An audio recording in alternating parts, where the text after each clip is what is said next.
అందరికీ నమస్కారం. మొదటగా నూతన సంవత్సర శుభాకాంక్షలు అందరికీ తెలియజేసుకుంటున్నాను. అదేవిధంగా అతి త్వరలో చేరువలో ఉన్నటువంటి సంక్రాంతి పండుగ సందర్భంగా కూడా అందరికీ శుభాకాంక్షలు తెలియజేసుకుంటున్నాను. మీకు అందరికీ తెలుసు, దక్షిణాది రాష్ట్రాలన్నింటిలోనూ ముఖ్యంగా ఆంధ్రప్రదేశ్ రాష్ట్రానికి సంక్రాంతి పండుగ అంటే వ్యవసాయదారులందరికీ, రైతు కుటుంబాలందరికీ కూడా చాలా ముఖ్యమైన పండుగ.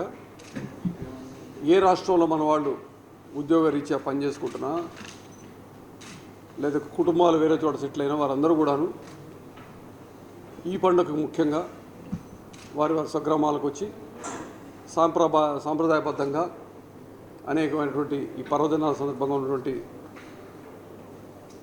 కార్యక్రమాల్లో పాల్గొని కుటుంబ సమేతంగా మళ్ళీ వెనక్కి వెళ్తూ ఉంటారు. దీనికి సంబంధించి అనేక మంది కుటుంబాలతో ప్రయాణికులు రావటం, పండగకు ముందుగా ముఖ్యంగా స్టూడెంట్స్ పిల్లలకి సెలవులు ఇవ్వటం వలన తల్లిదండ్రులు వాళ్ళందరినీ తీసుకొని వాళ్ళ పెద్దవాళ్ళకి తీసుకుని రావటం, వాళ్ళ స్వగ్రామానికి రావటం మళ్ళీ వెనకాల జరుగుతూ ఉంటుంది. దానికి సంబంధించి ఏపీఎస్ఆర్టీసీ ప్రతి సంవత్సరం కూడాను ప్రత్యేకమైనటువంటి బస్సుల్ని అదనంగా వేస్తూ ఉంటుంది. మాకు రోజు కూడాను తెలంగాణ రాష్ట్రం నుంచి అయితేనేమి, అదేవిధంగా కర్ణాటక, తమిళనాడు రాష్ట్రాల నుంచి సుమారు 4000 బస్సులు మిగతా రాష్ట్రాల నుంచి, అదేవిధంగా కొంచెం సుదూర ప్రాంతాల్లో అంటే ఒక శ్రీకాకుళం నుంచి ఏలూరుకి, విజయనగరం, విజయవాడకి అట్లా ఇంటర్నల్గా కూడా కొన్ని బస్సులు రన్ అవుతూ ఉంటాయి. 4000 పైచిలుకు బస్సులు. ఇవి కాకుండా 7వ తారీఖు నుంచి అంటే రేపటి నుంచి పిల్లలకి సెలవులు పెట్టిన కారణంగా, అదేవిధంగా భోగి పండుగ 14వ తారీఖు వచ్చిన సంవత్సరం, 15 సంక్రాంతి, 16 కనుమ అయిపోయినాక అంటే 16 సండే అయింది కాబట్టి ఆదివారం అయిపోయినాక 17, 18 గంటల మళ్ళీ అందరూ వెనక్కి వెళ్తూ ఉంటారు. ఈ రోజుల్లో 7వ తారీఖు నుంచి 18వ తారీఖు వరకు ముఖ్యంగా పండగ ముందే ఉన్న ఇతర రాష్ట్రాల నుంచి మన రాష్ట్రానికి పండుగ అయిపోతూ ఉండగా రిటర్న్కి వచ్చి మళ్ళీ రిటర్న్ జర్నీకి సంబంధించి మళ్ళీ ప్రత్యేకమైన బస్సులు వేయడం జరుగుతుంది. దీనికి సంబంధించి 2021లో కొంచెం మనకి పూర్తిగా కోవిడ్ నుంచి కోలుకోపోవడం వల్ల అన్ని రోజులు కలిపి 5000 బస్సులు సుమారుగా నడపడం జరిగింది.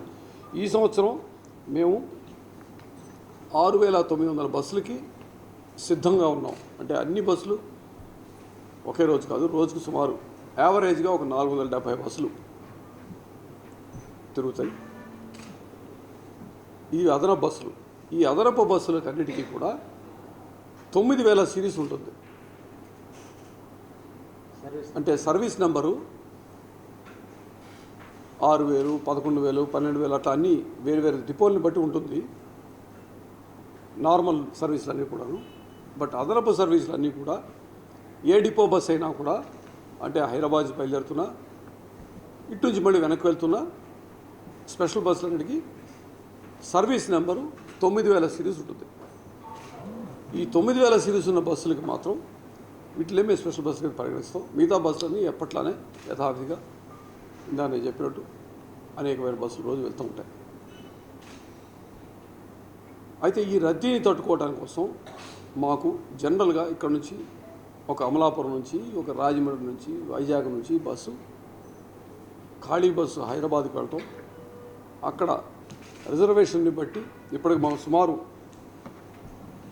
రెగ్యులర్ సర్వీసుల్లో ఉన్న 60%, అదేవిధంగా స్పెషల్ సర్వీసుల్లో కొన్ని రోజుల్లో 50% బస్సులు సీట్లు ఇప్పటికీ రిజర్వ్ అయినాయి. సో ఆ బస్సు యొక్క రిక్వైర్మెంట్ బట్టి ఆ రోజు ఎన్ని బస్సులు అవసరమో చూసుకొని ఇటు నుంచి బస్సు వెళ్తుంది అక్కడికి. అది బిహెచ్ఎల్ డిపోలోనో ఎక్కడో పార్క్ చేసుకొని ఆ సమయాన్ని బట్టి రిజర్వేషన్ టైంని బట్టి వాళ్ళు ఇచ్చినటువంటి ప్లాన్ని బట్టి ఏ డిపో నుంచి అక్కడ నుంచి బయలుదేరుతుంది. కొన్ని డిపోల నుంచి, మా బిహెచ్ఎల్ డిపో నుంచి, అదేవిధంగా కొన్ని బస్ స్టేషన్స్ నుంచి బయలుదేరుతాయి. మా ఎక్కువ శాతం బస్సులు ప్రయాణికులు ఎక్కువగా ఉండే పాయింట్స్ నుంచి బయలుదేరుతాయి. కాలనీలు, కొన్ని కాలనీల నుంచి బయలుదేరుతాయి.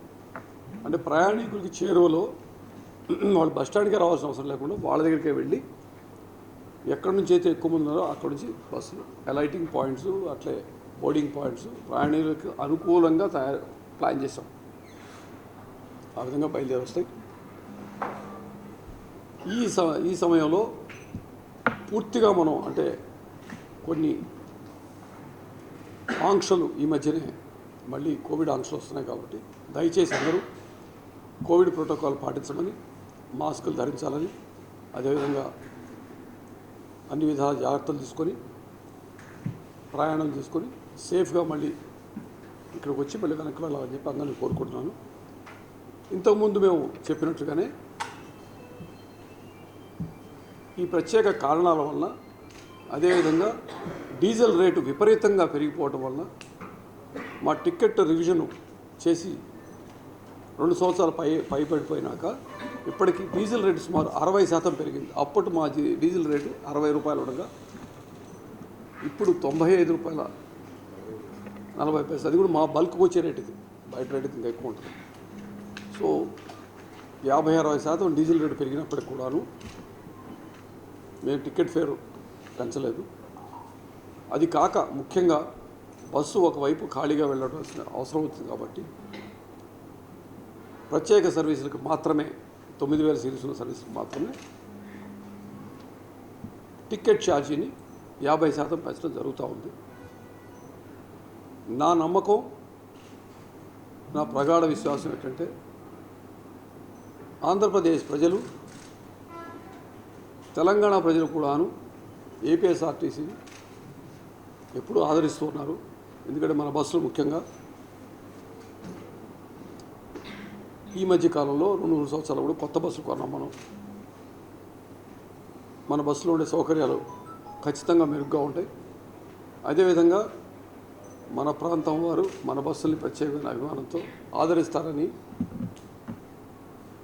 వాటి పట్ల ప్రత్యేకమైన అభిమానంతో వస్తారని చెప్పి నేను మనస్ఫూర్తిగా కూడా, ఎందుకంటే రిజర్వేషన్ కూడా చూస్తున్నాను పర్సెంటేజ్ ఎట్లా ఉందో అవుతుందని చెప్పి సహృదయంతో ప్రజలు అర్థం చేసుకోవాలని వారు కోరుకుంటున్నాను. ఈ విధంగా స్పెషల్ సర్వీసులు వాడుకొని వారి స్వగ్రామాలకు వచ్చి మళ్ళీ తిరిగి సంతోషంగా పండుగ చేసుకొని వెళ్తారని ఆశిస్తున్నాను. తెలంగాణ ఆర్టీసీ ఎక్స్ట్రా ఛార్జ్ పెట్టలేదు కదా సార్, మన కాంపిటీషన్ వస్తుందా? ఇక్కడ 2 విషయాలు నేను ప్రస్తావిస్తాను. నేను రేటు పెంచేది పక్క రాష్ట్రం వాళ్ళు పెంచారా పెంచలేదా అనే దాని కారణం మీద ఉండదు. నేను చాలా క్లియర్గా చెప్పాను, మా రేటు యొక్క నిర్ణయం అనేది సహేతుకంగా ఉంటాయి మావన్నీ కూడా. ఇది కాంపిటీషన్ అని మీరు అన్నారు. కాంపిటీషన్ అనుకునేట్లయితే రకరకాల ప్రయత్నాలు చేసుకోవచ్చు. అంటే నేను ఒక 25% తగ్గించాను కూడా ఏమవుతుంది? ఇది is it a good business practice అనేది మనమే ప్రశ్నించుకోవాలి. ఇది రిస్ట్రిక్టివ్ ట్రేడ్ ప్రాక్టీస్ కిందకు వస్తుంది. అంటే నేను వారు ఆ రేట్ పెట్టారు కాబట్టి ఇంకో 20% తగ్గించాను అనుకోండి, ఎవరికి లాభం? ఏమి సాధిస్తున్నావు? అసలు నేను అనేది ఏమిటంటే, నువ్వా నేనా అనేదాన్ని దగ్గర నుంచి నువ్వు నేను అనేటువంటి పరిస్థితి వస్తే బాగుంటుంది. అంటే నా ఉద్దేశం ఏమిటంటే, ఈ రోజున ఆంధ్ర రాష్ట్రం, తెలంగాణ రాష్ట్రం రెండింటి మధ్య బస్ సర్వీసులు ఇంతకుముందు ఉన్నటువంటి 2.5 లక్షల కిలోమీటర్ల నుంచి తగ్గించుకొని ఇవాళ రోజుకి 1.5 కిలోమీటర్లు మాత్రమే మన రాష్ట్ర బస్సులు, ఏపీఎస్ఆర్టీసీ బస్సులు తెలంగాణలో ప్రయాణించగలవు. అదేవిధంగా తెలంగాణ రాష్ట్రం బస్సులు 1,60,000 కిలోమీటర్లు మాత్రమే ఇక్కడ మనకి రాగలదు. ఇది ఒక విధమైన ఒప్పందం మనం కుదుర్చుకున్నాం. దీని బదులు అసలు ఇద్దరం ఒక 50,000 కిలోమీటర్లు 70,000 కిలోమీటర్లు పెంచుకుంటే ఇద్దరికీ లాభిస్తుంది కదా. నెంబర్ 1. నెంబర్ 2, మనమిద్దరం నువ్వా నేనో అనుకొని వేరే వాళ్ళకి ప్రయోజనం జరిగే విధంగా ప్రయత్నించకుండా సమిష్టిగా కనుక చేసినట్లయితే రెండు రాష్ట్రాల ఆర్టీసీలు అభివృద్ధి పదంలోకి వెళ్తాయి కదా అని మాత్రమే నేను ప్రశ్నిస్తున్నాను. మీకు రెండు విషయాలు చెప్తాను. నన్ను ఒకటి చెప్పాను, రెండో విషయం మీకు చెప్తాను.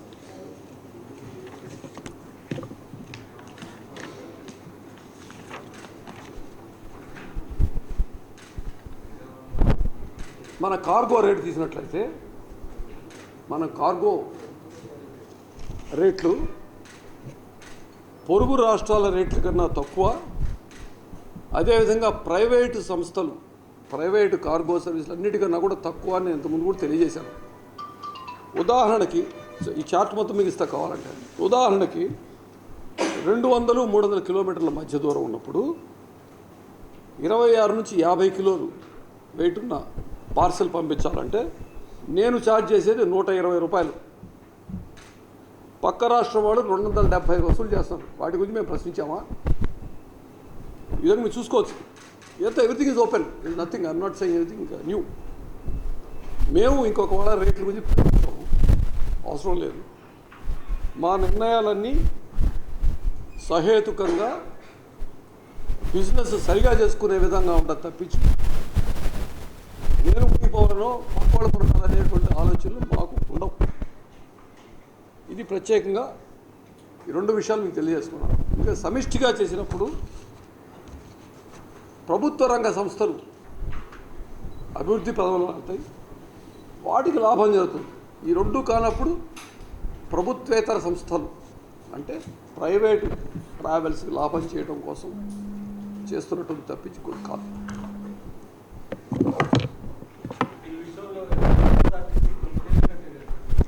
నేను ఎవరిని నిందించను, మిగతా వాళ్ళు చేసిన పని నేను చేయను.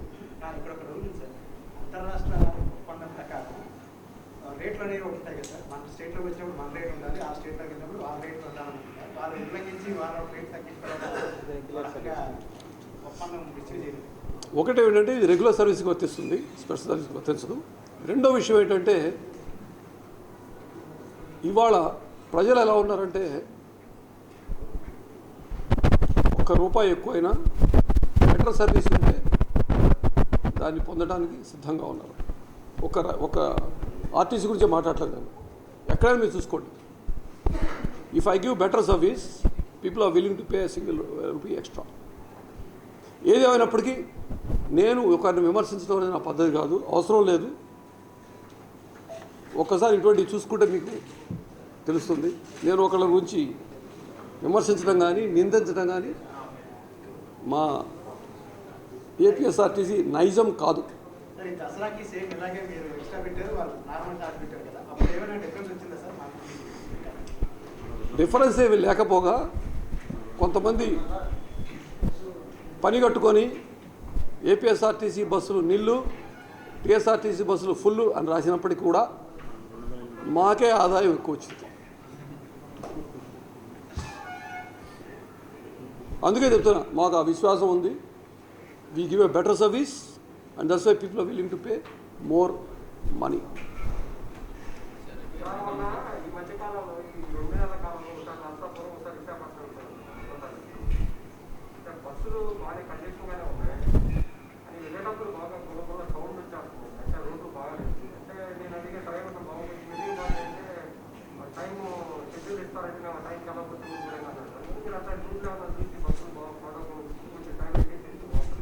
టైం పెంచమన్నా రెడ్యూస్ చేయమని, పెంచమన్నా తగ్గించమని ఆల్రెడీ మేము ఆలోచిస్తున్నాం. ఎందుకంటే నేను అగైన్ మేము ఇప్పుడు ప్రత్యేకంగా మిగతా సర్వీసులని చూస్తూ ఉంటాం. ఒక పర్టికులర్ విమాన సర్వీసు గంట అవసరమైతే కూడా 1:20 నిమిషాలు పెట్టి మేము అనుకున్న టైం కన్నా ముందు వెళ్ళామని చెప్తుంటారు. ఆ విధంగా మేము కూడా అవసరమైతే పెంచాలని కూడా ఆలోచిస్తున్నాం.